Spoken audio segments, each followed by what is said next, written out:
candid conversations. You're just like watching two characters like talk. You know, kind of like if Joe Rogan and like Andrew Tate, just for an example, like went on a podcast together,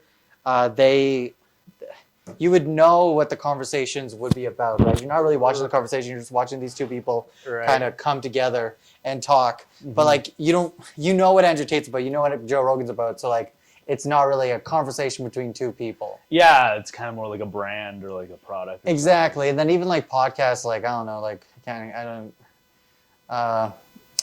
like most podcasts, they're very like, this is us, but this is our brand. This is what like we're selling. Maybe we're like far left, maybe we're far right, yada yada yada. But like it's not an actual conversation you would have with someone. Yeah. Like a person.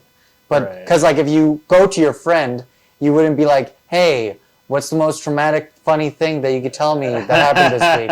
Like that isn't a conversation you would have with someone. And I also want to kind of capture, so for example, you and I, we've actually never like spoke for like ever. We've never had like an actual conversation. This is like my third interaction with you. Yeah, and so you must have, I always feel bad asking this or saying this, because like one day someone's going to be like, I don't. But anyways, you must have like a close friend, right? Yeah. Yeah, so you must have like a close friend that you talk to every day. You know, you tell them everything, yada, yada, yada. But like at some point in time, that probably started off like this. Yeah. Where it started with like an awkward conversation, but you probably don't even remember how awkward and weird it was. But it would take you a little bit to think about it. It's like that meme where it's like guys meet their 3 people in grade 5, and they're socializing for the rest of their life. Exactly. That's everyone they've ever met. No, exactly. And so like that's kind of like what I want to capture in this podcast. It's just like real conversations, but also kind of capture that like rawness of like meeting someone for the first time. Oh, okay. So are most of your like podcast subjects, are they like people you really haven't really talked to before? Oh, well, they're a little bit of both. Like some of them are just like close friends that we're not selling anything. Yeah. So like for example, I had my friend Amanda on, and the cool thing about Amanda, like because I overdosed like 3 years ago. I overdosed. I'm clean now. Yeah. But I overdosed 3 years ago, and like she randomly came into my life, and she was like asking me every day if I was okay. You know, she's asking me if I was okay. She's giving me like information on addiction, things like that, every day. And for like a month, I didn't think she was real. I thought she was like just like this figment of my imagination because I was kind of crazy. And but through that, we are like best of friends now. Like we don't talk every day, but like when we do talk, it's like we're continuing a long conversation. So it was just interesting getting that on a podcast episode. Sure. Because like it wasn't like, what shows you got? What things are you doing? What are you trying to sell? It was just very like we were talking about like each other's traumas and each other's like our relationships, and we're talking about like our growth. You know, it was an actual like conversation her and I would have together if we were alone, but it was just like kind of caught on like video audio. Okay. Yeah, because like most of these conversations, I kind of want them to sound like, or have the feeling of if you were listening in on someone, like two people talking for either the first time or like close friends talking, and you're just like listening into their conversation. Yeah. You know, but you're not getting this vibe of like they're trying to sell me Prime energy drinks. You know. Cool. Well, that's what I was gonna plan on doing today. So have you had Prime? I have like 50 of them in my car, and I wanted to sell all of them to you, and now I feel like an asshole. I'm kidding. I don't have any Prime energy. Well, okay. Well, in that case, I'm gonna lie down here then. Yeah. Go ahead. Can I move your keys? Yeah. Go for it. We don't have to. I like sitting in a chair because of back support. But yeah, just get comfy. I find that it's because it's kind of interesting too that some of these conversations they start off like really boring, like every single one, because like a lot of it's just like we don't know what we're going to talk about, but like that's just a conversation, and then it ramps up to like something interesting. How many episodes have you done? I've done like 6 episodes. Oh, okay. They're stacked because like I just like ask random people like, hey, do you want to do a podcast episode? And it's super easy. It's just like this setup. It's not hard whatsoever. Yeah. Right? It's easy. No video too, so it's nice. All I have to do is like make the thumbnail, put that thumbnail, overlay it over the audio, and then that's it. Too bad I wore my suit for this. Yeah. Look, 3-piece looks good on you. I know. Tux? I rented a tux for this podcast. Yeah. And no one's going to see it. We can take a picture of it. Well, I draw the faces by like hand, like shitty on my computer. Yeah. So I'll draw you in a tux. Nice. You'll look so. And then everyone will be like, "Oh my god, he came to a podcast in a tux. I need to have him on. It'd be actually really funny if I got a picture of you and just like Photoshop the tux on you. That would be But funny. just like a PNG, like didn't even like. Are you good at Photoshop? I'm pretty good at Photoshop. Nice. Like, I would say that I would get bored halfway and just say fuck it and like kind of go the lazy way out. I would try for a good hour and get it like really crisp and clean. Yeah. But then halfway through, I'm like, fuck this guy, and then just put it on. I'm like, I don't care. I'm not good at Photoshop, but Microsoft Paint. I'm a master at Microsoft What do you mean you're good at it? Like I can just I can edit. I've edited like show posters and like if I've made like a funny like meme of someone or something, like I just get dialed in. Like I zoom in with the eraser and then like it's just like insane. I was like, and it's like for a second I feel like I'm a master at Photoshop. I'm like, this is so cool, and then I remember, oh, it's Microsoft Paint. I mean, I won't those skills transfer to Photoshop? Have you ever tried that or? No, because I don't have the patience for it. I've tried. I wanted to get into Photoshop, but that's like everything in my life is like I get like super interested in it, and then like I do it for like 10 minutes, and then if it's too hard, I'm done.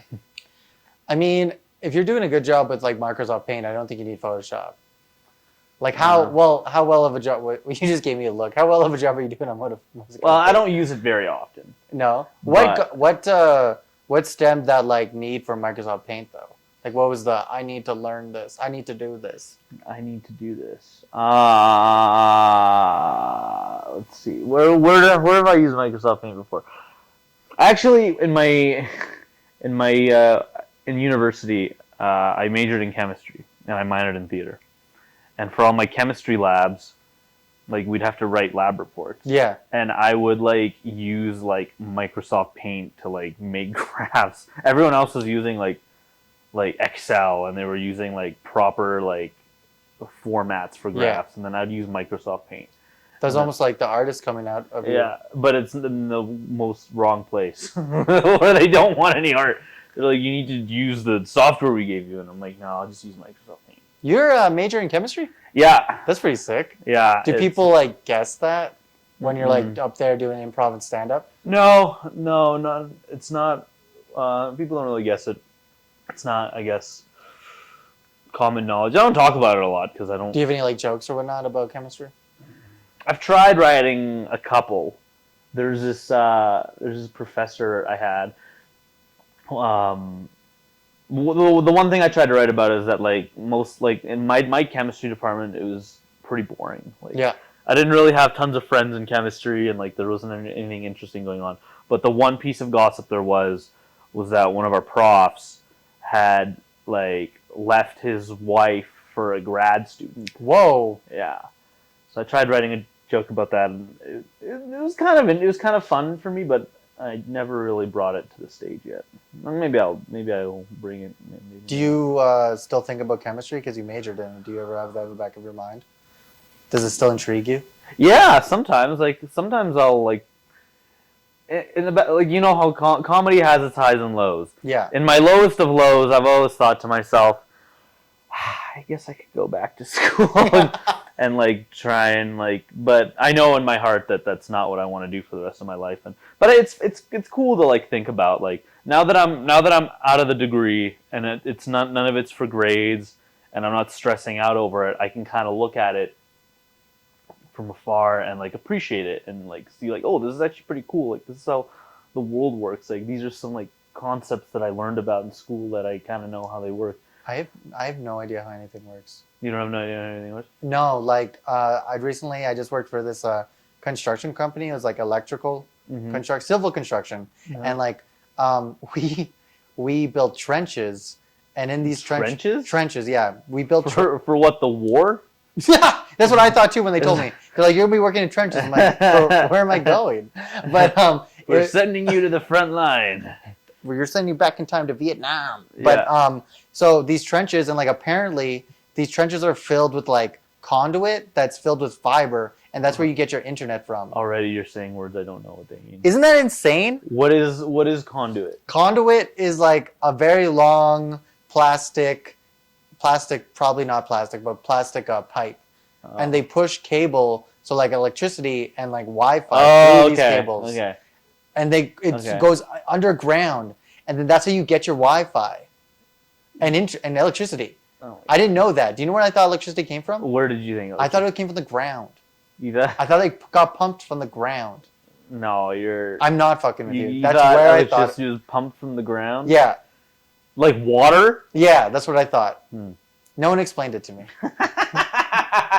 How did you get this job? What was the interview process like? They're like, where do you think electricity comes from? Because for the job, you just have to be strong. You don't have to be like smart. You just like you have to be able to carry like 75 pounds, and I could do that easily. Did they make you like? Did they ask you how much you could bench press in the? Well, I actually walked in with like my tightest shirt and showed my muscles, and like I sat down and I was like kind of flexing. I was like, I'm ready for the interview. And like they gave me some questions. They're like, so what's your work ethic? Like, how do you feel about this? How do you feel about that? And I was just always like, partial, agreed, disagree. And your shirt's just slowly ripping. It's like bulging. Yeah. I'm just like, you're getting bigger with every answer. And then they made me do a physical test, and that was actually pretty hard. But they made you do a physical test? Yeah. At a job interview? No. Well, you do the job interview and then you get it, and then to get the so it's like an interview, then it's a physical test. Okay. Yeah. Still a physical. The physical test is fucking hard. Holy shit. I used to be a forest firefighter, and that physical test wasn't as hard. Oh my God. Yeah, it's crazy. So but I think they wanted you to do the physical test to like suss out the people that can't do the work. So people like me who come in and they're like, oh yeah, I could lift 75 pounds. And then they make me go on the treadmill for 5 minutes and I also think it's liability for like your boss to be like, hey, can you lift this? Like, oh, it's too heavy. He's like, no, it's not. No. Like we know your physical capabilities, so you got to do it. Right. One did a job interview last year for this company. Yeah. It's like this technical writing company or whatever. It's like you drafting documents and stuff. Excuse me. And it was a 5-hour interview. Yeah.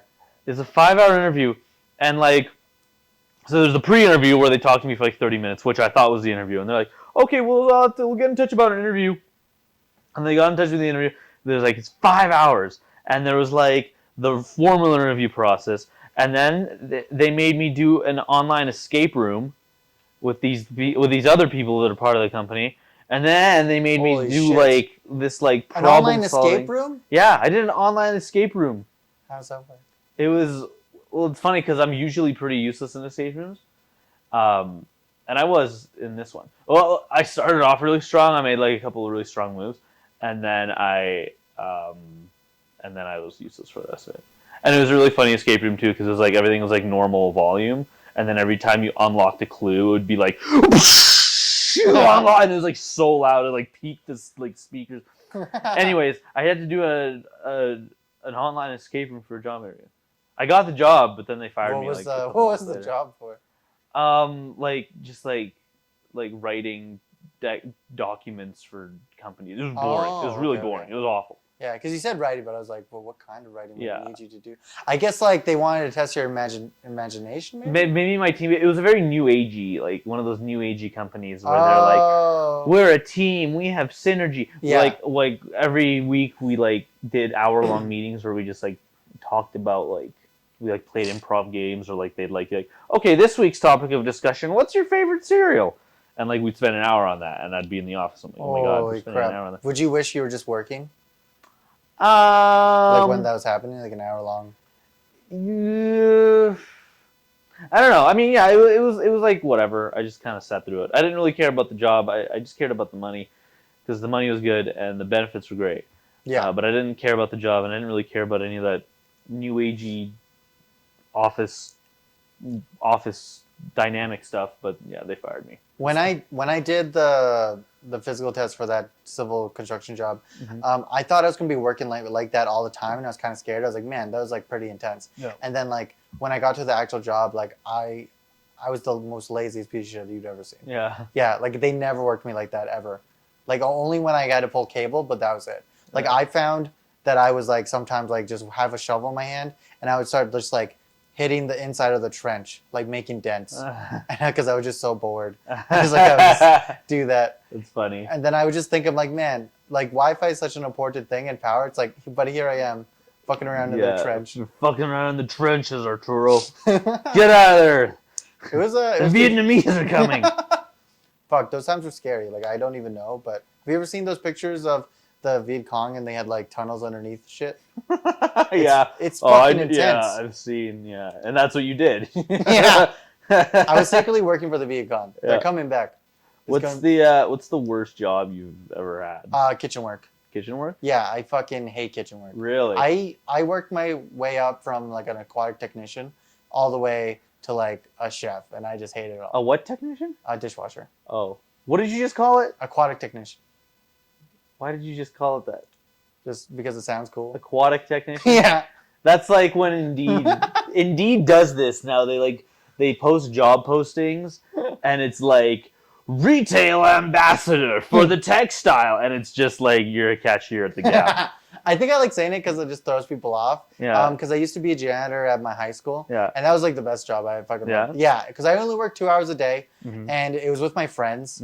And then like you're by yourself, your own boss, and then like you're at school. So like after school was my like full-time job at the time, right? And then after school I would just go to work, and then I would just go home. So you were a janitor at your high school while you were in high school. Yeah. Okay, interesting. Is that legal? Can they do that? I think it's because it was a small town. It was like in Valley View. And like my high school was like 400 kids. Oh. So like I think it'd be weirder and kind of shittier if like you brought an adult, because that was probably someone's parent, you know? Yeah.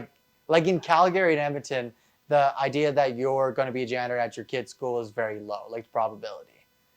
Yeah. It's there. But I don't know about the janitor politics. Yeah, but like me, when I was in school, it was just like kind of fun. Like no one, and the thing is, like people were like, "Didn't they make fun of you?" It's like, no, like my friends were just like, "I'll see you tomorrow." I'm like, okay. I mean, you had a job. Yeah. And you had money. Yeah, you know, and like it was fine. Like no one cared. The cool thing though is like my boss, she would always handle like the toilets and stuff. Oh, that's like the worst part. Yeah, so I would just like literally sweep the floors, get the gum, vacuum, shit like that, like windows, stuff like that, like mow the lawn. And then she handled all the toilets. All the gross stuff they would handle. Oh. Yeah, and it was super slack. Like it was a fun job. Like I loved that job. I loved it so much. But anyways, we would call ourselves custodial engineers. Custodial engineers. But yeah, I started as a dishwasher.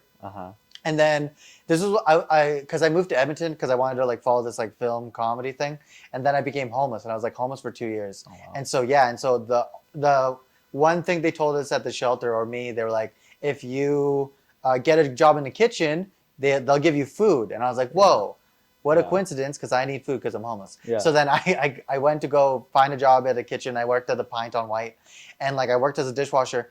And then like I remember, and here's the thing about kitchen work, it's like it's such a competitive thing. Oh, buddy, I also worked in the kitchen. Oh, nice. Yeah. Nice. So you must know, like it's so competitive. You can fuck someone so easily. And because here's the thing, and like I think that's the only thing they get right in like TV shows is the competitiveness. Because like I was a dishwasher, I was just sitting there, and like I was hungry, I was homeless, and like I needed more food and needed more money, and I noticed that the cooks were eating more than me. And so I saw this one slacker, and I saw him, and I was like, what if I just started doing his work? And so I started doing his work and my work at the same time. No way. Yeah, and then he got sent to dishwasher, then I got sent to his job. Oh. And then I started doing that, and then I worked my way up. Yeah. And then like I got to like just like a fucking cook, and then after that I was a chef de partie at Chop Steakhouse. Then from chef de partie I went to be a chef at like this hotel for like room and board. Wow. For 2 years during the pandemic. Wow. And that was the shittiest job. That was shit. The hotel one? Yeah, that was really bad. Why was that one bad? Because my boss, his name was Glenn. He's the general manager there. He was like this. Well, Glenn, that's a first off, he was just like really shitty to me. Like I had to call the police because he slapped me in the face. Wow. Yeah, it was really bad, and like he would do these like mind games with me. Like he would, because we both worked at Chop, right? We both worked at Chop, and then he would tell me that like everyone would talk behind my back and hated me at shop, so like I couldn't leave the hotel. So like he would make me feel like it was the pandemic, so like it was hard to find a kitchen work or any kind of work. And so he made me feel like I couldn't leave that hotel and I needed that hotel. Yeah. And at the time I didn't have a driver's, and this was in fucking Westlock in the middle of nowhere. So how am I going to get to Edmonton? Just like if I quit, like I don't know what this crazy guy's going to do. He was like verbally assaulting me, like physically assaulting me. It was it was bad all around. And like there was like, you ever meet those like old dudes in kitchens, and like those old dudes, like they're mad at you because you're their boss because like you're younger? I didn't have that experience, no, because I worked at Earl's. Okay. And I only worked in the kitchen for about a year. This is also during the pandemic. And I was like one of the older people online, and I was like 24. That's not bad then, because I find that like you have like these old dudes in kitchens, and like if you go in there and you're young, they take offense to that. They're like, and if you're their boss, they take even more offense. They're like, you can't tell me what to do. I have 30 years of experience, yada, yada. And it was a lot of that. Then like when I would complain to Glenn about Elliot, he would take Elliot's side. He'd be like, oh, well, everyone in the kitchen hates you. Like everyone talks shit about you. Like everyone talks to me about you. So I can't do anything about Elliot, yada, yada, yada. It was very much that. But then like when Elliot wanted to quit, Glenn would switch it. And then he'd be like, oh, we don't need Elliot, we have you, yada, yada, yada. Like when it seems feasible for him that I stay, kind of thing. It was just like a bad time. Like, and the worst part was, not the worst. Well, here's the thing. I would have to work 60 hours a week, right? Yeah, 60 hours a week. But I would work like 70 hours a week and only get paid for 60. And then when I brought this up, he would just like get mad and tell me like, I'm a piece of shit because shut up. Yeah, like basically that. He'd be like, you should be happy to be here, da da da, yada yada. Like you're fine. Like we're making like about the same amount, yada yada. And it's like, but you're not working as much as me. Like I'm working twice a day, so I work. Like I was supposed to only work 10 hours, but I work 16 because I'm a chef, right? Because like I'd work in the mornings from 5:30 to 5:30. What was it? It was 5:30 to 8 a.m. And then I'd come back for 10 a.m. to like 9 p.m. But if anything happened, I would have to stay longer. If anything, go called in sick. Like I remember I worked for an entire month straight.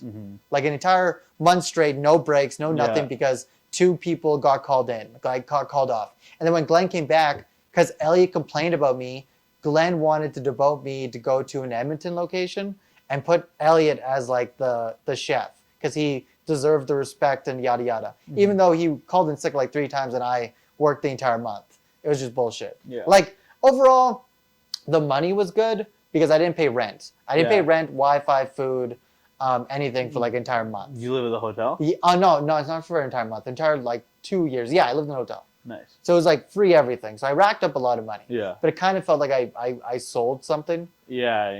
Because I hate cooking now. Like I can't. Not even for fun in like your kitchen or whatever? No, I meal prep. Like I cook once a week and then that's it. I can't handle cooking anymore. I don't have any love for it. Oh, yeah, because and the thing is like I'm actually a good cook. Like I'm a pretty good cook. Yeah. And but I no one like it takes a lot for me to cook for people. Yeah. And like this is gonna sound bad, but I was just at my friend Patrick's place and it was his son's birthday. And he's like 1 year old, right? And I was just like cutting fucking cucumbers, making a salad, and I had this rage I was filled with this rage of just being so mad remembering kitchen work that like I just wanted to like really like just hurt, just kill Patrick. Yeah, like I wanted to hurt people, and then I had to calm myself down. I was like, okay, you're at a 1 year old's birthday party. Calm down. Put the cucumber down. Put the knife down. Just take a mic, girl. And the 1 year old's like, cucumber. Get away from me. Throw it at him. Shut up, Glenn. You'll get it when it's done. Yeah. No, but it just ruined cooking for me. That sucks. And like I can't eat food from other people. Really? Yeah, I will only eat food from like 3 people. Like I'll let them cook for me, and like they're my close friends. But like if anyone cooks and they're like here, like I just can't. I'll look at it like that doesn't look great, and like I just can't eat it. Really? Yeah, I'll have to eat from like a professional restaurant where I know that they should be held to a higher standards legally, or I'll have to cook my own food because I can't handle people cooking food So anymore. if like one of your friends, like if you come over and your friends, Especially like, my friends. yeah. Especially most of my Okay, friends. what if they make something and it looks good though? I don't know. What? If it Depends looks on what. good, and then like if you taste it and it tastes good, if it looks good and it tastes good, I guess, but it would take me a long time to get there. Like, are you like worried? Are you like worried like sanitary wise, or worried like they I didn't don't know wash what their it is. hands or something? I think it's because I worked with so many like stupid people that like when I see people, when I get food from people, I envision that like annoying hassle of getting people to do things, I think, and they're presenting it to me. They're like, "Hey, look at this." I'm like, "Great." You know, I don't know. It just puts me in a position of like figuring out if it's good or not. You know, and that takes me back to being a chef where people. Someone would be cooking food, like Elliot would be cooking food. I'm like, you can't do it like that. And he'd be like, oh, I have 30 years. Like, this is fine. This is the way it should be done. Back in the day, this is how they used to do it. Da da da. And I'm like, well, it's not the spec. Then he's like, no, this is how it's done though. Like, it doesn't matter if like the owner wants it like this. I'm like, it does though, because like it's his money. Like it's a spec, yada yada. So I think it brings me to the back to that. Like someone presents something to me, and I have to like now put those gears in motion of like, is this good or not? So it kind of takes you like to a judgmental place when you don't want to go to that place, but it just takes you there. No. And here's the thing: if someone cooks food, I will just ignore it.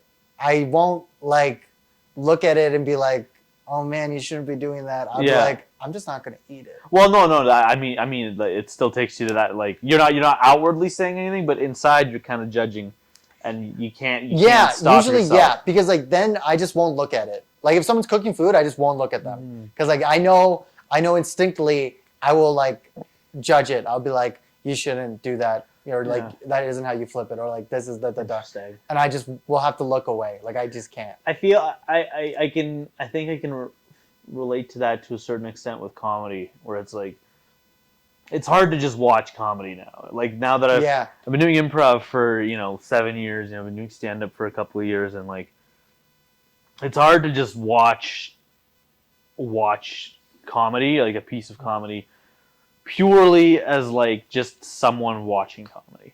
Yeah, it's hard to. It's like I can't watch a piece of comedy and not be like, oh, okay, I see what they did there. Be like, I don't really like what they did there. I would have done this. Or like you're trying to figure out like where it's gonna go instead of like enjoying. You're trying to figure out where it's gonna go. Yeah. I find I always do that when I watch comedy. Yeah. I'm always trying to figure out like where they're going to go before they get there. Yeah. And then it kind of ruins the entire like experience of stand-up comedy. Yeah, it's not so all-encompassing for me that I can't watch. Like I can still watch a show and I can still enjoy it and I can still take it in, but there is a part of me that like probably I'll never be able to turn off, where I'm like watching for something or like seeing what they did and being like, oh, okay, or being like, oh, I would have done that, or I would have went down this way. Yeah, exactly. I find the same way with film. Yeah. If I watch like any kind of movie, it doesn't matter what, like even like the Mario movie, like I'll just be always like looking at it through it in depth. I'm like, do you think Mario is like a metaphor for communism? And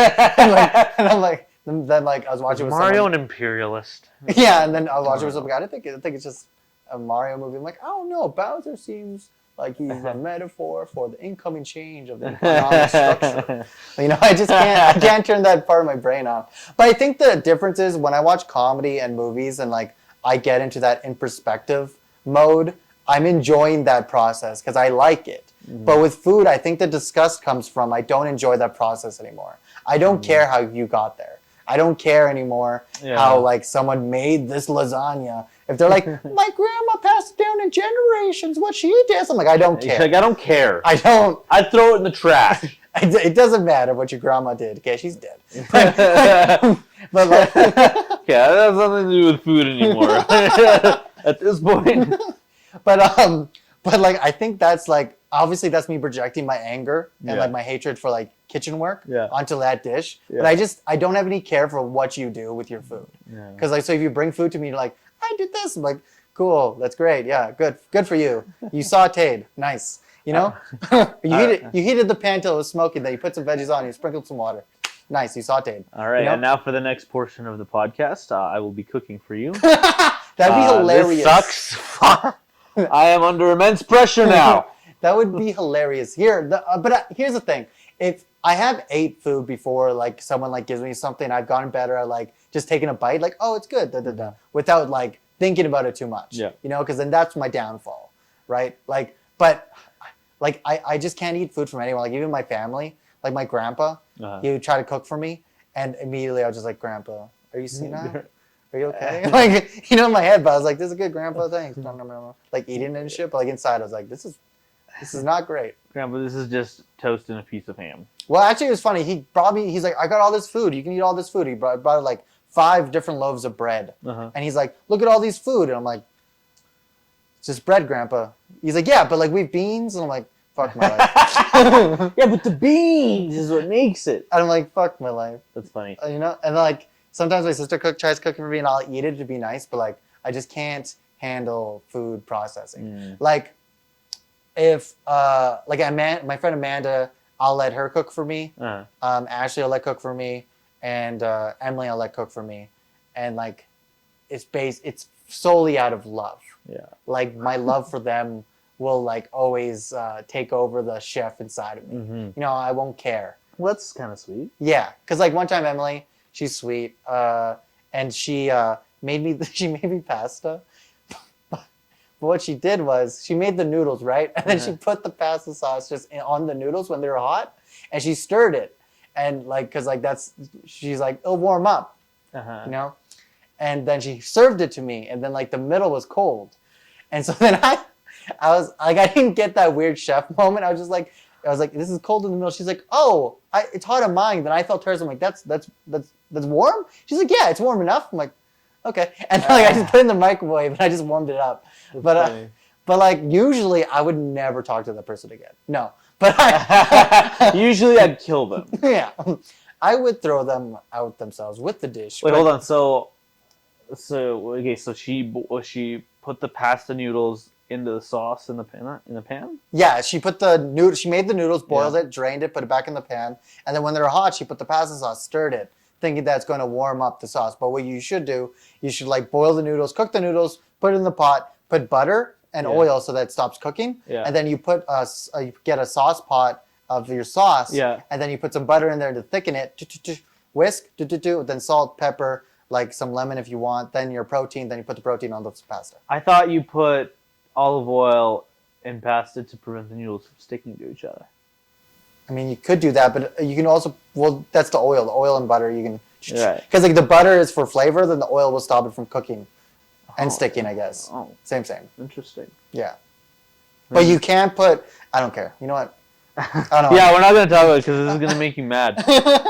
When I worked at Earl's, though, I was appalled by, like, how much food waste there is. There's a lot, right? And, like, I would always, like, at the end of the night, because I worked apps, salads, and pan fry, but I mostly worked apps and appetizers, for those who don't know. Nice. Some insider. Apps is short for appetizers. And yeah, we would like bread. I mean, they would try to like. So we have our presets, like our preset sushi and our preset chicken strips, and like we would always try to make it so we would have just enough for the night. But like obviously, sometimes you'd make too much. There'd be a lot of food. And like they would I would always just make it and give it out to like the staff because I'm like, I'm not throwing all this away. That's ridiculous. I think it's crazy how much food grocery stores throw out. Yeah. Like hundreds and hundreds of like dollars. Yeah. You know, it's fucking insane. It's sad. Did you enjoy kitchen work though, at least, or? I love. It was a love-hate relationship. Yeah. Because I also do like cooking. I obviously didn't get to like any sort of high. I want you to know when I say chef though, it doesn't mean anything. Yeah. Like chef is just French for a kitchen manager. Yeah, but you worked in like hotels and stuff, which is like I can tell again. Okay. No, it doesn't mean anything. But I didn't get to like any high place or whatever. But I was pretty good at it. Yeah. But there were a lot of times I didn't like. I mean, you're underpaid and stuff like that, and like it's a lot of hard work.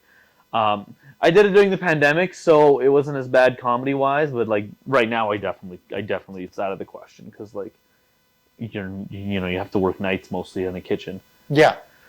So even if I wanted to, I couldn't do comedy if I work in the kitchen. Yeah, Yeah, I don't know. It was like I love the camaraderie of it. There's a social aspect to working in the kitchen. Like if you get a good group of people. Yeah, you do get a nice like fellowship of people, especially like there's something about doing something very hard. Yeah. All in one motion, because that's what a line's supposed to do. Yeah. It's supposed to be kind of like a brigade. And you're all kind of in it together, and like when you get hit with a rush, and like the kitchen's just so busy, it's like you feel like you're on this like team, and it's like you kind of bond, and then like you're friends with the servers. Yeah, and it's almost kind of fun, like funny in a way, you know. It is kind of fun, even when you're like crashing and it's like bad. It's like. Yeah, because like at least you're crashing with like 10 other people. Yeah, yeah. I had some of the most I've ever, not ever, but some of the most I've laughed at any job is one of them was actually in the kitchen, which is surprising. And I did in hindsight. I look back on it, I'm like, oh yeah, that was fun. I liked it. There were like, but in the moment, like when I was working in the moments. Yeah, there would be times where I'm like, holy fuck this. I hate this so much. I want to die. What I hated about kitchens, and like when you get into like a high-end kitchen, I hated when someone would be like your chef or whatever. You'd be cooking online and your chef would be over there. This happens on Earl's too. Uh-huh. But like your chef would be screaming at you, like screaming like the world's ending over like fries. I started really fucking hating that. Yeah. You know, that really started to get to me. You know, I think when I was working at Chop as a chef de partie, like that stuff started really getting to me. That like over dramatizing like this like end to be all, like we got to do this because this is the most important thing in the world. It's like it's not. Like, yeah, you're not saving babies. If you're coming into like a place like Chop Steakhouse, the Keg, like you're already doing better than most people because like you can afford that kind of food. Yeah. You know, because like a steak, like a fucking sirloin at Chop Steakhouse is like $50. Yeah. And that's not even the best steak. That's like a mediocre steak compared to like a ribeye, which is like $80. Yeah. So if you're going there weekly, all the time to Chop Steakhouse, you don't need this as quickly as you think. They don't need that. It's just for prestige and like yada yada. Yeah. So don't scream at me like it's going to save someone's life. Yeah. Like this doesn't matter. And then like, because like I was dealing with like an active addiction and shit like in the kitchen, like I started getting like very vicious and like vengeful and like just petty. Like I think that's my root word is petty. Yeah. So like when someone would be screaming at me like this is the worst thing ever because like a steak isn't done yet, in my mind I'd be like, I can show you what bad is. Like I can like throw all these steaks on the ground right now, and then you'll see like what bad really is. You know, in my head. And then like that started to like, I think that's when it started to like feel this like just this vicious anger that I hate this place. Like it's not worth it. It doesn't matter. Like when people are like, oh, because I got to the point where like I'd be cooking food just by myself in the hotel, and there'd be like 30 people I'd be cooking for them, and at the hotel it'd be like they'd serve everything. It was like fucking Denny's. Yeah. You know, you get like breakfast all day, you get like stir fries, Indian food, American food, like Chinese food, like fucking everything, you know, everything. And so I'd be cooking, doing donaires, yada yada, everything all at once, and there'd be 30 people, and you should feel good about it because you just did that by yourself. Yeah. But then like I remember Connie would be coming in and she'd be like, Arturo, someone said that was the best steak they've ever had. And then I would say, Connie, that's fucking sad. And I was just like, go along my way. Connie, shut up. Yeah. It got to the point where people would say like, Arturo, they said this was like the best stir fry they've ever had. And I'd be like, that's fucking sad. Like if this is the best stir fry you've ever had, I feel bad for whatever fuck you're eating at You home. couldn't even enjoy your work anymore. Yeah, I couldn't enjoy it. And like that started at Chop when people were like, this is like, Arturo, someone said this is the best fucking sauteed beets. I'm like, that's fucking sad. It's just sauteed beets. Like we pre-cooked these beets in the fucking Lamborghini microwave and then boom, we saute it, boom, boom, done. Like, you know, I got to that point where like the love of it just started to go away. That's the one thing that kept me going in the kitchen is like no matter how bad it got, no matter how many times, no matter how like low I'd get to the point where like I just didn't care anymore. Like there's something about handling someone else's food that like they're gonna eat. Yeah. That always kind of it like no matter how mad I am or annoyed I am at the job, I'm always like I have to like do this well because somebody's gonna eat this. Yeah, no, I will have to say I agree with you too. Like as mad as I got And as much as I hated it, I always tried to make sure this was done properly. Yeah. Like, not saying, because some specs, like when you cook food, it's going to be shit. Yeah. You know, like if you get, sometimes, like when you make crab cakes, or sorry, no, I should say a well-done steak. Yeah. Like a well-done steak, they're always shit because like they taste like shit. You know, it's just how it's going to be. Yeah. But like I always try to do it properly. You know, like I never try to like smash the fuck out of it to like get a point of like it being like a piece of paper on the grill to get it out faster. I never, you know, those kind of weird shit. You gotta, you still gotta respect it, but like, it's more so someone's paying me to do this, so I will do it well. But I don't believe that you need love in cooking. Like, you just because like it's a spec. You just follow in kitchen work. You just follow the spec, and that's the love is in the spec. That's it. You push it out. But I get what you mean because I also worked at Ruth's Chris for a bit, and there I was just a server assistant, which is basically just busboy. And there when like people would be like, "You forgot to bring bread out to table 10," or like, "You haven't refilled the waters on table 15." That's when I'm like, "Oh my god, I don't fucking care." Yeah. It's not that big a deal. Okay, they didn't get. I was like, that's where I struggled. But like, especially at Ruth's Steakhouse, because like you're already doing better than half the people outside Ruth's Steakhouse walking in there for food. You know what I mean? Yeah, they're not here for the bread. Yeah. But so I had trouble. I had trouble in terms of that. But like when it came to like preparing someone's dish, I was never like fuck this, fuck them. Like they can. I was always like, okay, I gotta do this right, even though I don't want to. Because like, well, there's moments for me, especially in the hotel, where like I would just be fucking mad and furious. Yeah. But I think it was the overall like anger I was getting from like getting just abused mentally from like the GM and like the work and shit, and like working every day, like 6 days a week, the same thing every day, like gets to you. Because like at least. I'm not saying like people have it harder or worse here. Like I'm not saying I have it harder, but there's a certain calm after you're done work, you go home. Yeah. You know, like in Edmonton or Calgary, but like in a hotel, you're done work, but you go upstairs. Yeah. You're not actually leaving work ever.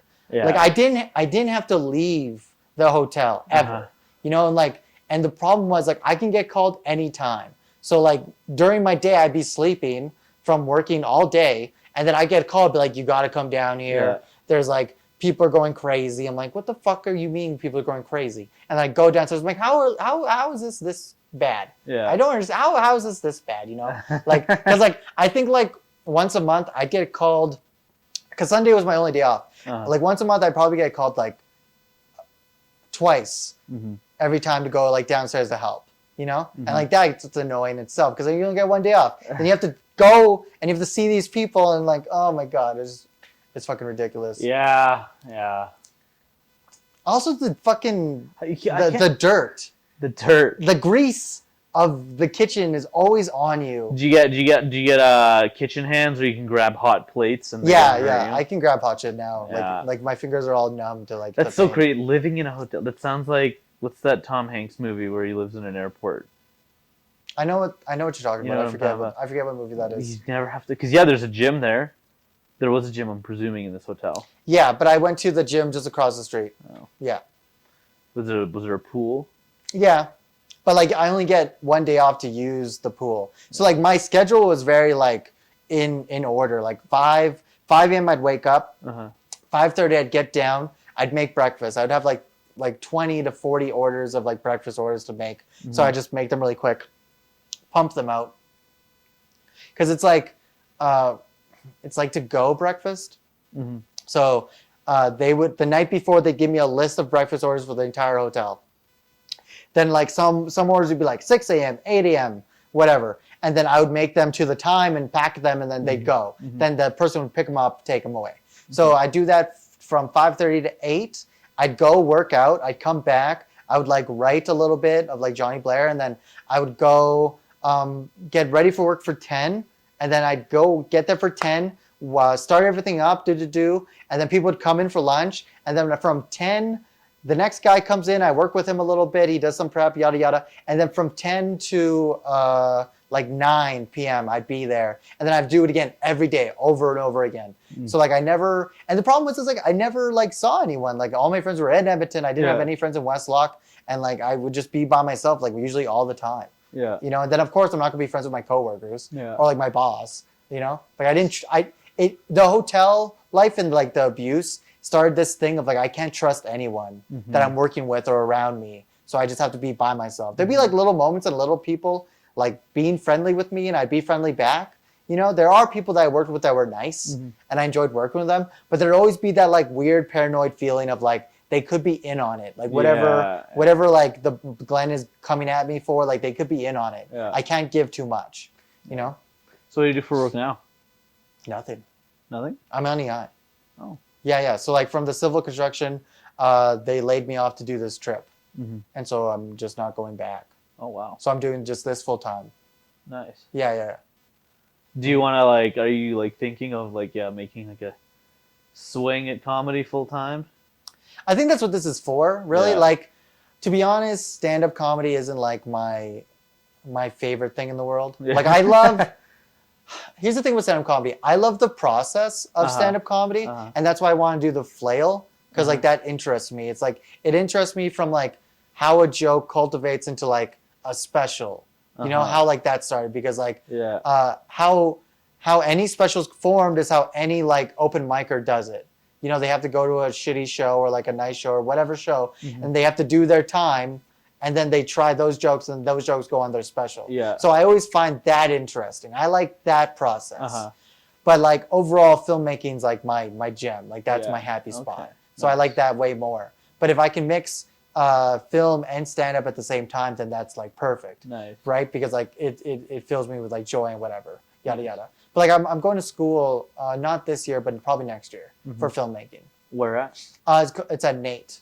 Okay. Yeah, in Edmonton. Yeah. So like I'm going there for, and the cool thing about that school, it's at like I said, it's at Nate, and it's like more of a hands-on kind of school.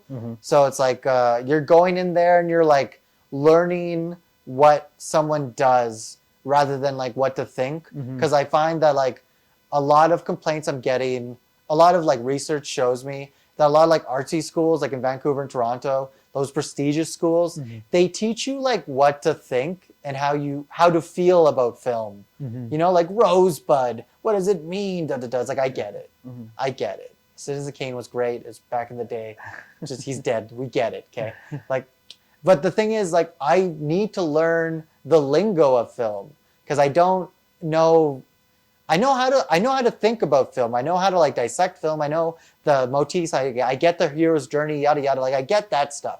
But like what I don't get is what the fuck's like a PA? What does he do? Yeah. What his exact role on a set? Yeah. Like how much does he get? How much do you pay for a PA? Like all these other like logistic things that you don't learn at like artsy schools, you know? So that's what they teach you, and that's what I'm really interested in. What's your favorite movie? Mystery Team. Mystery Team. Have you seen that? No, we can watch it right now. We can watch it right now. Fuck this podcast. What's throw your phone out the window. You didn't need to do that. We could have just pressed pause. We could have just pressed pause. Yeah, I've never seen it before. Mystery Team. It was from an old sketch group. Donald Glover was on it. It's called Mystery Team, but it was by Derek Comedy. You ever see Donald Glover's old sketch group? Derek Comedy? It's super fucking funny. I love that sketch group so much. But like they made a sketch called Mystery Team, and then they made it into like a movie. And what I like about the movie is that it's a stupid fucking movie. It's about these kids, and they created like I can't never think Mystery Team. What the fuck's that old cartoon with Scooby-Doo? Scooby-Doo. No, but what's their team called? It's called Mystery Team? They have a name. Okay, now we need to Google this. Yeah, Google it, because it's fucking... This. I always Pull it forget. up, Jamie. I know it's Scooby-Doo. But I just don't know what the...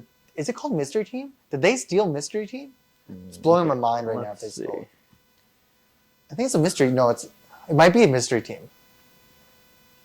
Scooby-Doo. Let's see.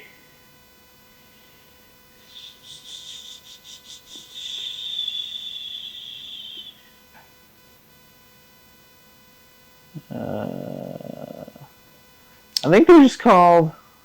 Is it just called Scooby-Doo? It's just called Scooby. I don't see anything about Mystery Team. Oh my god. I thought they had an actual name. But anyways, okay. So these group of kids, there's 3 kids. Jason, Dustin. I forget the other guy's name. I should know his name. But anyways, they create this mystery team. And when they're kids, they like investigate like silly crimes, like who stole Jessica's teddy bear, like who poked their finger in Mrs. Crimmel's pie, like shit like that, right? But here's the thing. Here's the catch. They continue doing it all through high school. Like that's the joke. So like one day, this little girl comes up to like their fucking mystery team shack, and like she gives them 5 cents to solve a mystery, and like they're excited. They're like, "Oh, did you lose a kitten? Did you like need to figure out who stole your like jump rope? Yada yada." And then she's like, "Can you figure out who murdered my parents?" And like that's the entire story. Yeah, is like they don't call the cops because Jason feels like no one takes them seriously, and he wants to be taken seriously about mysteries, so he takes the mystery upon himself, and like it turns into an actual fucking like real adventure. Like they meet like a drug dealer, they get shot at, like they go to strip club because and like the funniest thing happens at the strip club, they see Gentlemen's Club, so they dress like in tuxedo, full body, because they think it's like one of those clubs, right? And they go in and like it's just ridiculous all the way around. And but what I love about the movie, because like as you can see, it's like a dumb movie. It's like an SNL skit, basically. It is a skit, I guess. It's just a dumb idea. But when you listen to the director's commentary, they care so much about the characters and plot development more than like an MCU movie. You know, like a lot of the MCU movies, Marvel movies or movies right now, it's very just like, it's about the franchise, it's about sequels. You know, it's very like, the plot's kind of taken out. Like if you saw the last Fast and Furious movie. The only Fast and Furious I've ever seen is Too Fast, Too Furious, and it's the only one I ever need to see. Actually, wait, no, hold on. I saw... Did you see Tokyo Drift? No, I didn't see Tokyo Drift. What? I saw the best Fast one. 7? I don't know. I saw one with The Rock. But what I'm saying is like a lot of movies now, like they have a lot of, they're just so shallow. Like they're just like, hey, do you like this actor? Here's another actor. Let's put them together, you know, and let's see them how they act together. But it's like they're not actually being the characters anymore. You know, you're not seeing like Iron Man and Spider-Man. You're seeing Robert Downey Jr. play Iron Man, interact with Tom Holland playing Spider-Man. But it's not like Tobey Maguire's Spider-Man where you saw Spider-Man and Peter Parker. You didn't see Tobey Maguire play Spider-Man. You know, but a lot of these movies like now, they're a lot of like, this is this famous, and I know like it was doing it always, but I feel like it's more forefront now. A lot of it's like, here's this famous actor playing this character, but you don't need to play the character because you know the actor. Watch the actor be funny. But like Mystery Team, they didn't have to put that much thought about the plot, you know, but they fucking did. They put so much care and analysis on the plot and characters and like how they grow as people, way more than any movie you see right now. You know, like I'm not saying they don't make good movies right now. Like The Lighthouse is good, but like what I'm saying is like Mystery Team just like cultivates that kind of like filmmaking brain. You have an idea, but you still have to like follow the rules of film if you want it to be good. Like you can make whatever shitty movie you want to make, like you can make it about 2 pieces of poop, like walking along, but it'd probably be more interesting if you just follow some Don't kind of... Don't steal my idea for a screenplay. It's my idea. It's called 2 Pieces of Poop. You call it Flushed Away. You could steal that title. Just straight up rip it off. They won't even know. Do you even remember what that movie was about? I can't for the life of me remember that. It was about a rat that got flushed down the toilet. Yeah, but why though? Do you remember why? I don't remember. I have no idea why. I don't remember what that movie was about. But I remember it did really well. But yeah, Mystery Team. That was my favorite movie. Mystery Team, Superbad, Whiplash, Lars is the Real Girl. Lars Meets a Real Girl is like next. Nice. What about you? Napoleon Dynamite. Nice. Yeah, do you like Napoleon Dynamite? I didn't appreciate it when like it first came out because I didn't get it. But then now I can appreciate it better. How old were you when it came out? I have no idea. I think how old are you? I'm 26. I'm 28. Okay. So we're about the same age. Oh, there you go. Yeah. Did you just turn 28 or are you turning 29? I'm 29 on Thursday. Oh, nice. nice. Yeah. Happy early birthday. Thanks. I'm turning 27 in September. So. Oh, cool. So there you September go. what? September 4th. Oh, man. Nice. I was really hoping it was a funner date. What? I like September. I've always liked my birth date. September 4th, 1996. It just looks clean. It does. I was hoping for it was like... I was hoping for it was like September 11th. I really wanted that for the podcast. You really wanted that for the pod? Yeah. I could just say it for the pod. I was born on 9/11. It's too late now. Yeah, so Napoleon Dynamite, Forrest Gump, Catch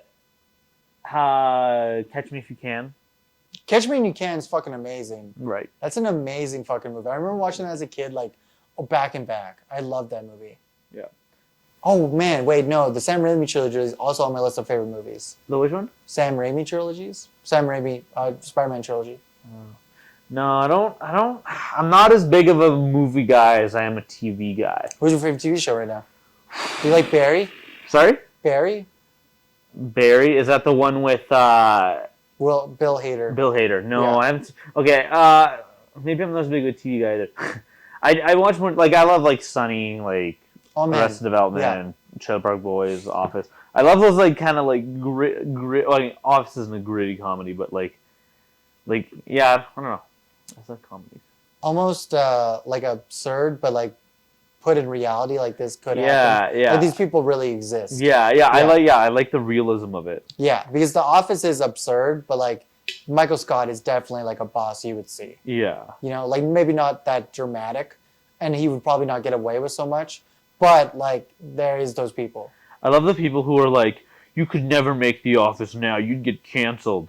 It's like, no, billions of people still watch this show every year. That's what I say, too. No, The Office wouldn't get canceled right now because otherwise it'd be canceled. Yeah, otherwise it'd be canceled. And also, like, yeah, Michael Scott is Michael Scott, but the whole point of the show is that everyone's laughing at Michael Scott for being as ridiculous as he is. They make TV shows like, you need that guy. You need that kind of character development. Like, you still see that. Like New Girl was made in that kind of age of, like, cancellation stuff, and, like, Schmidt was a piece of shit. Yeah. And then they changed him. So was, what was that guy?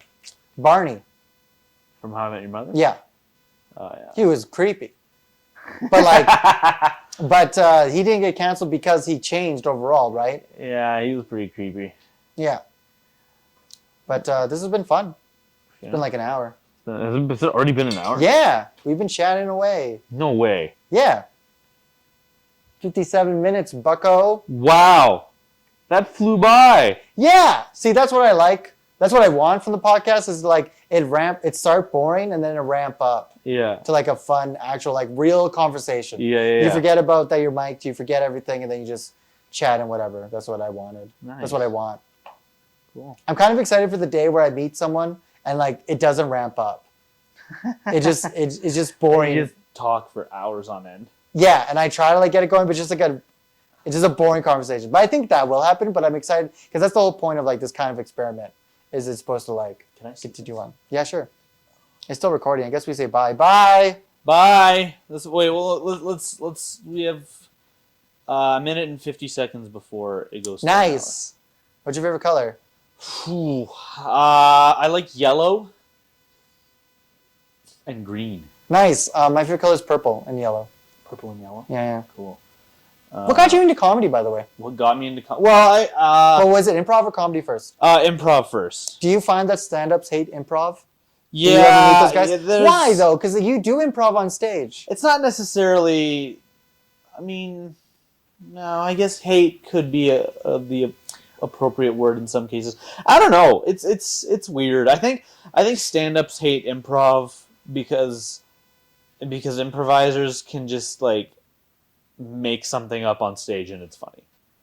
But that's what stand-up is. Well, no, but stand-up is like, you're like, stand-ups hate improv because, like, they had to write this joke and then they had to tell it for a first time and then they had to revise it and then they had to keep revising it and they had to work hard over and over and over again. But before they wrote that joke down, they had to improv it in their head. Like, it had to come up from somewhere, from nowhere.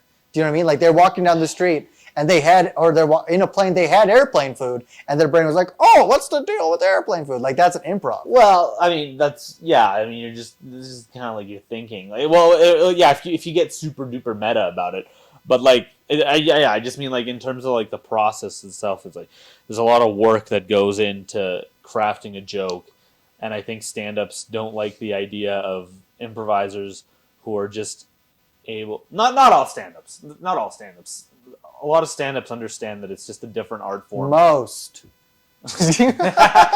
No. I think there's a lot of stand-ups that realize it's just another art form, and they don't care, and they just let improvisers do their thing. But I think it's just funny to make fun of improvs. Yeah, it's fun to make fun of us because we're drama kids. But I think it's the same. How do you say it? The other side of the same coin. Well, on the other side of the spectrum, a lot of improvisers think a lot of stand-up is just hacky, boring comedy that doesn't go anywhere, isn't really interesting. And stand-ups think that improvisers are also kind of, they also think they're hacks because they're just going up on stage and they're just making shit up, and they're like, oh, boop, boop, boop, boop, boop, boop. So I think it's just a mutual like misunderstanding of each other's art form and how wonderful it can be and how much work it takes, because it does take a lot of work to become a good improviser. Yeah, a lot of work. Like it's tough because people don't give credit to improv because they think not everybody, but some people, they think like, oh, they just go on stage and they just do all this shit and blah blah blah. Like that takes no skill, but that's not true. It takes a lot of skill, a lot of years to be able to go up on stage and just be comfortable and create a show. I did an improv class and Yeah. I failed. I didn't go to the second part. You didn't? Which what did you do with Rapid Fire? Yeah, in Edmonton, or something like that. Yeah, Rapid Fire's fantastic. Edmonton's got a great improv scene. Does it? Yeah. What? So did you do improv in theater when you were like a kid? No, actually, I didn't do any like theater or anything like that as a kid growing up. I only got it. I did my first year of university when I had to pick an elective course. I took an acting class, and I really liked it. And then a couple years later, when I transferred to U of C, I joined the improv club. And then from there, once I started doing improv, about a few months into that, I was like, oh, okay, this is what I think I should be doing with my life. That's cool. Yeah. I had that. Well, here's the thing. Stand up. I like stand up, and it got me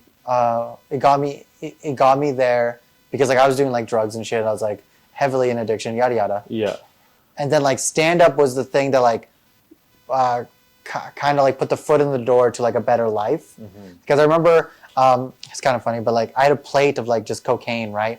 And I was like, and I wanted to stop, but like when you're in addiction, like everyone in, like not everyone in addiction, but like for me, I wanted to stop, but I think that's everyone's like story is like, I want to stop, but I can't stop. I have all these drugs, but I want to stop, but I can't. So I had a plate of cocaine just with me, and I really wanted to stop the day. I was like, no, I shouldn't do this. Like I should be better. But I don't know what to do. Like I don't know what to do with my life. And like at the time, one of my friends, they like told me about Vines.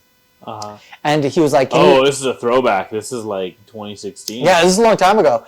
And he told me about Vines, and he was like, can you write me some Vines, yada, yada? Because like in school, I was like a really good writer, and like my teacher would be like, do you want to ever be a writer? And I'm like, no, I think I'm going to work in the trades, because I worked in a small town, and like you don't go into artsy stuff. Yeah. Which is funny, because like I came like full circle back to writing. Yeah. And so I started writing like these scripts and like these things, and these like these Vines. I started writing these Vines, but what I didn't know where these Vines were just like mini movies. Uh-huh. And like and I started doing these like almost religiously every day, like a bunch of them. They're all shit. Yeah. But like the point is like I started just doing something more than just drugs. Yeah. But I got to the point where like it wasn't enough. I was just writing things, and I wanted to perform, but I didn't know how. I didn't know how to write a joke. I didn't know how to do anything. I didn't understand what my comedy was. Yeah. And like I had this pile of cocaine. I wanted to do it, but I wanted to write. I didn't know what to do with my life.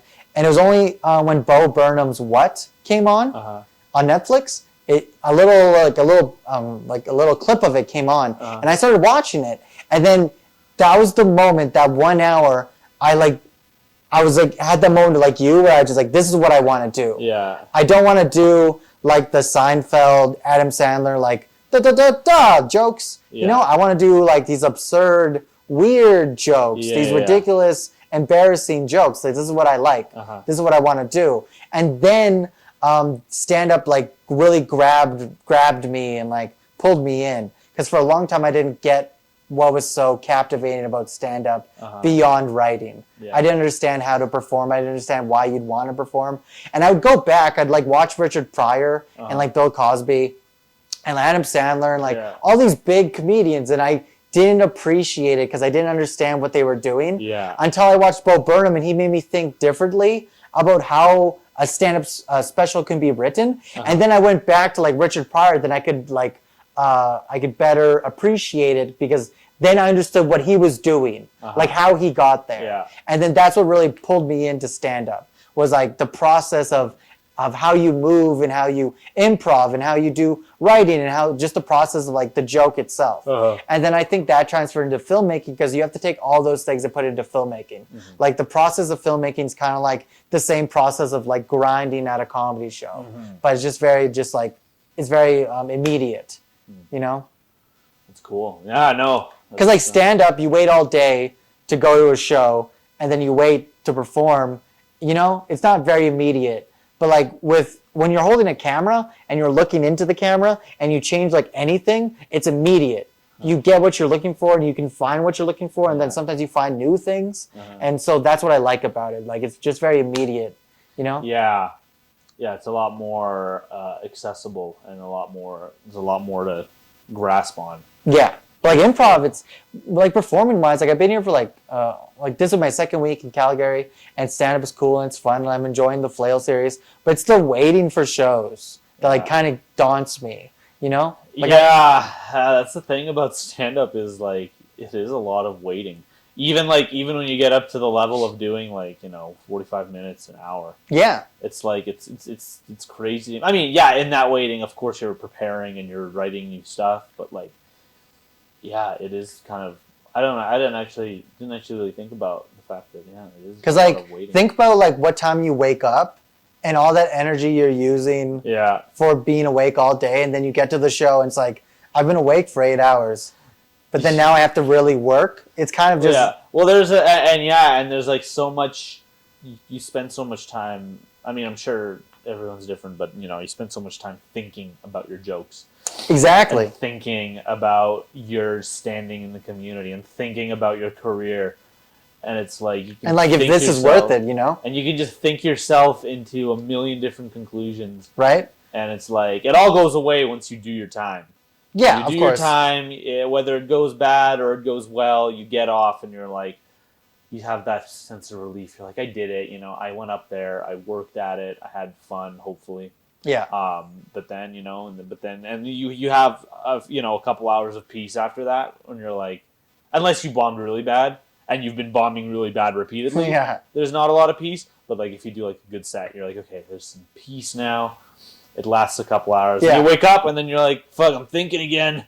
I can't stop thinking. And then it's worse because like you see like, I don't know, you see like regular people doing jobs and stuff. Yeah. And like you see how happy and like content they are. You're just like, oh man, I should have they seem happy and content, but we all know. They're not us. We all know everyone's hiding their own thing. Yeah. But just like, you have the moment of like, I could just be doing that. I don't have to be waiting. Like, what if this doesn't go well? That's true. You know? I mean, I think any stand-up has had, any artist probably has had, points of their career where they're like, man, I could just make $60,000 a year somewhere. Yeah, right? Jesus, that's 70, 80 grand a year. And I could have, I can have it all. Yeah, because there's not that much money in stand-up. Yeah, not really. You have to work a long time. Even when like you make it kind of big, there's like still not that much money. Even when you make it big, like there's still like comedians still have day jobs. Yeah, exactly. So. There's still like a lot of work and stuff like that, because like if you look, like Charlie Day said it right, where he was on Hot Ones. You ever see Hot Ones? Yeah, I watched Hot Ones. Yeah, so like Charlie Day was on Hot Ones, and the host would ask him, he's like, "Do you believe that when you do a job you love, you don't have to work?" He's like, "Of course you have to work. Look, I'm eating this fucking wing right now, and like this is work. This is my job right now. Like I have to do this shit." You know, it's like it's very true. Like he said it as a joke, but it's very true. Like when you make it big like that, you still have to do interviews, like these crazy things, and like you don't. I don't even think you get paid for those things, you know, because you're on a contract. So like whatever money you get, that's what you get. Yeah. You know, if you have to go do a tour, like you're not getting paid for that. You're you know, they might like pay for your food and hotels, but like you yourself are not getting paid. You already got paid from your contract. Yeah. Well, like, that's you know what? Everything we're all gonna die in a few years anyway, so it's not gonna matter. The internet apocalypse is coming. The internet apocalypse, the AI apocalypse, the Russian apocalypse. It's all these apocalypses are gonna come to a head. And I was gonna ask, do you ever want to like do stand up more than improv? Well, I still think I'm at this point in my. I still think I'm better than at improv than stand up. You're really funny on stage though. Oh, thank you, I appreciate that. But I mean, like, it's just an experience thing. I just have so much more experience doing improv that I'm less nervous doing improv. Do you enjoy it more? I can't tell. I don't know if there's one I enjoy more than the other. Some days I want to do stand-up more than I want to do improv. Sometimes I'm like, I feel like kind of doing improv. I miss doing improv. I want to do an improv show. But I don't prefer necessarily one to the other. Yeah. I find that like as much as I like filmmaking, I still find like those moments where I'm like, why the fuck am I doing this? Yeah. You know, and I get those moments still in stand-up too. Like mostly when I'm waiting for shows. Ooh, excuse me. I'm like, if I'm waiting for shows, I'm like, why the fuck am I doing this? You know, this is so fucking stupid. But then like, if I'm editing on Judy and like Adobe Premiere blinks and she's making a weird noise, I'm like, why are you making this noise? And I have that moment of like, why am I doing this? Why? Yeah. I could be doing anything right now. Why am I doing this? Yeah. You know, I look at the clock, it's like midnight. I'm still editing this stupid like 5-second clip. I've worked like so hard on this stupid thumbnail and I put it on and like the text doesn't fit the fucking stupid like Instagram little thing. And I'm like, why the fuck am I doing this? Why the fuck am I doing this? You know? It's so dumb. But then that's when you ask yourself in that canon moment, what would I be doing like instead of this? That's true. And then you start rattling off all these things and I'm like, okay, well I'm not going to go get my master's or PhD because I don't have the brain capacity to do that. I don't know if I want to do this. No, I don't think I can do that. No, I don't think I'd be good in this either. And then it comes back to, well, I like doing this, so I guess that's why I'm doing it. Yeah, like realistically, like it would be my dream to like get like Judy Production. Like it's my dream to like make it a production company, make movies and stuff. Yeah. This is what I want realistically. Is that I'm at the point where I want to finish. I'm writing this book called Johnny Blair, and I want to make it a graphic novel one day. Yeah. And so like if I could finish that. And then if I could like get a job like on a film set, like a good job, you know, like maybe a union job, whatever, and work on Judy's productions like on the side, that would be the dream. Yeah. I think that's a very capable goal for me to have. Is like I want that, you know, because like that's a cool thing about film. It's like you right now in this day of age, you can pump and produce whatever you want. Yeah. You just need the time and like money to do it. Yeah. But overall, like if you don't have the money, you can just write around that or like get the shots around that. Yeah. You know? Yeah. Well, thank you for having me on your podcast. I appreciate it. This has been fun. I hope you enjoyed the podcast. I did enjoy it. It was a lot of fun. Yeah. Okay. I love talking shop. All right. Talking shop. Okay, 646. Now it's a real bye. Bye. Bye. Sweet.